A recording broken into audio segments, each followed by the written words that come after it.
What's going on, people, and welcome back to my final FPL video of the season recap for the final game week. I did use my bench boost this week as it was the only thing I had left to play and I didn't want it to go to waste, and it worked out in a way. We'll get into that in a minute.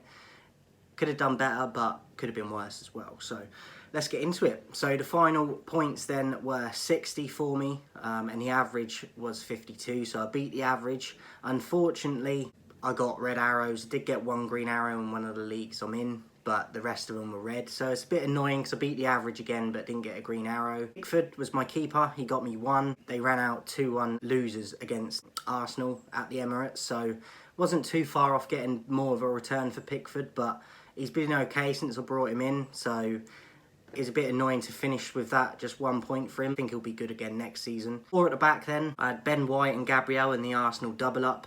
Obviously they got a win, but I only got 2 for White and only 1 for Gabriel, so that was a bit annoying considering that they won, that I didn't get more from them two.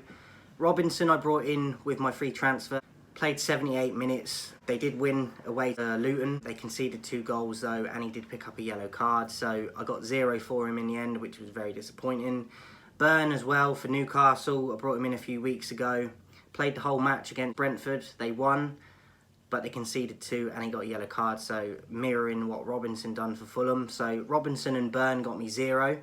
So the defence and the keeper really didn't hit for me. Captain, I went with De Bruyne this week because of the bench boost coming into effect. I had Foden on the bench, Palmer on the bench, Haaland on the bench, and Sells. Started De Bruyne because I wasn't as confident in his minutes as Foden. That's why I went with the captaincy for De Bruyne. He got me 4, so it could have been worse, but could have been a lot better as well.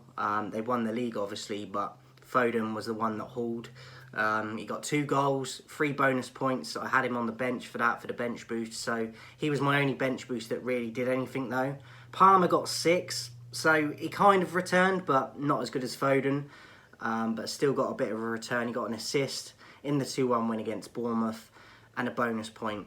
Obviously the big news coming out this morning, was Pochettino has been sacked by Chelsea, which I think is a bit harsh because I think they finished the season strong. They went on a good run, and I think it's very premature of Chelsea to do it, but it's nothing new. They sack managers far too quickly. So I think that's a bit harsh on Poch. They did finish the season strongly, and Palmer's a big part of that. He got me 6. And then I had Haaland on the bench. He got me 2. Didn't get a goal, unfortunately, in the final game. Isak, 14, who I started. 2 assists, 2 bonus points. Scored against Brentford in a 4-2 away win, so good return from Isak again. It's been good since I brought him in. And Chris Wood got me 13, who I considered benching, but I thought it was a little bit more of a risk, but he did return again. Scored 2, played 78 minutes, 3 bonus points. I'm happy with it. Sells was my other bench pick as well. He got 2. And then I had Aina for Forest, who got 0. Gordon, who got 0, who didn't play. Aina didn't play either for Forest. And I viced Saka, and he was another huge disappointment because he was a huge upset.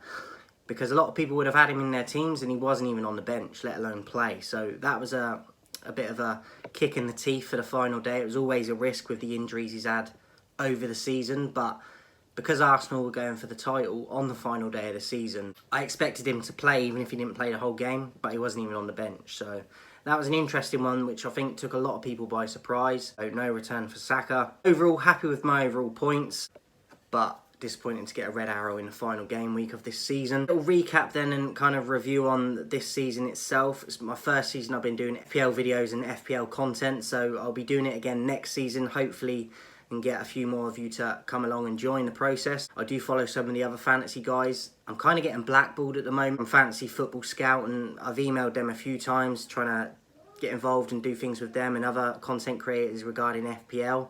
I'm new to it myself, but I just want to be part of the community, but currently getting ignored and blackballed for some odd reason. So hopefully next season I can get my foot in the door a little bit and become a part of that community, because I definitely want to. See how that goes. But first season doing FPL content, hopefully you guys will enjoy it, as I plan to do it for the years ahead. In my general leagues, my overall rank finished on 2,734,757. My Let's Talk FPL league that I'm in under Andy, in his league, I finished with 92,078. So I'm glad to get in the top 100,000 for that, especially during my first sort of on-camera FPL season. I have been doing it for years, but first season I've been doing it on video. So glad to get in the top 100,000 for that. Obviously next season I want to do even better and go better than that. Just looking to get involved next season ahead with other FPL creators and content makers. Hopefully I'll be accepted. Hopefully you've enjoyed it, guys, this season. I'll be back next season with Premier League predictions as well. I'm going to leave it for the Euros, as I said in the last video. Just enjoy the Euros with no content around that. I might do some predictions for it, but probably not.